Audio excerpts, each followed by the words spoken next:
Ano? Pang-limang term ko na. Yes, of course. Consecutive. Hindi, natapos ko yung unang tatlong term ako noong 2004, 2010. Nag-mayor ako. After mag-mayor, muli bumabalik ako sa Kongreso. At sa pagbabalik, ito yung aking pangalawang term. Kung I know na meron mga, of course, kayo na po naging mayor ever since before. Ano po yung masabi po doon sa planong pagtakbo po ni former Senator Antonio Trillanes bilang mayor ng Caloocan po? Well, karapatan niya yun. At kami naman ay nakahanda sa mga eleksyon. Hindi naman natin siya mapipigilan. That is right. Kung kwalipikado siya.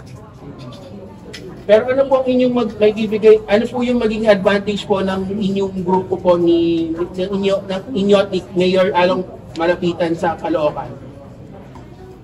Ang advantage namin ay yung aming performance. Performance ko nung ako ay naging mayor, performance ni Mayor Along nung siya ay naging congressman.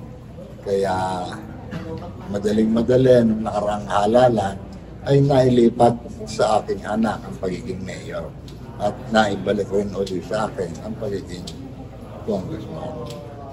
Siguro ang sagot doon, yung performance ang malaking factor. Kung sino pong makakalaban po ninyo? Hindi ko alam eh. Meron yata eh. Bakit ko pa sasabihin sa inyo?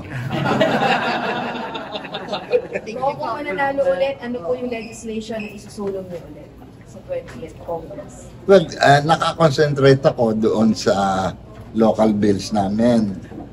Marami akong naisulong na local bills na ipasa. At depende kasi yan sa committee babaksakan ko sa 20th Congress. Yung particular na itututukan, ano po yung particular na tututukan?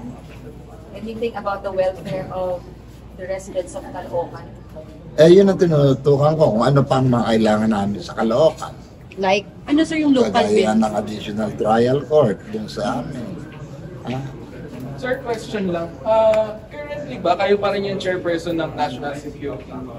Yung Committee on National Security sa House, kayo pa rin, sir?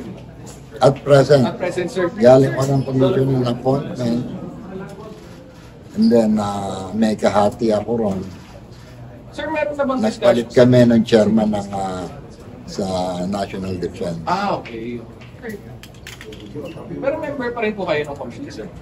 Nung National Defense. Member pa rin po. Member pa rin po kayo. Ako ang chairman ng... Yun. Sa security. Regarding lang Pero yung ibang committee, hindi na ako ganong active dahil masyadong mga trabaho.